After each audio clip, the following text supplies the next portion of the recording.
Before firmware updates, ensure the battery level of QooCam 8K is over 50%. Open the QooCam app. When new firmware is available, there will be a prompt shown in QooCam app for firmware upgrading. Tap Download and start downloading the firmware package.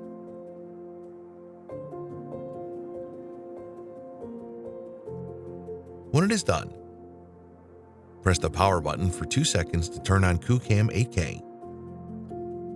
Scroll down, click the Wi-Fi button to open Wi-Fi. Go to the phone's Wi-Fi setting, choose QooCam 8K's Wi-Fi, and type the password 12345678.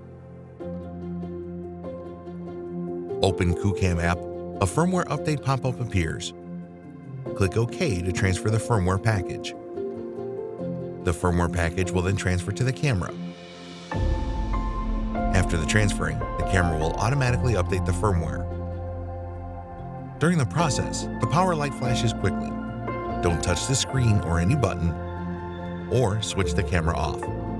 When the camera upgrade is completed, the camera will automatically turn off and on, and then you can use the updated device.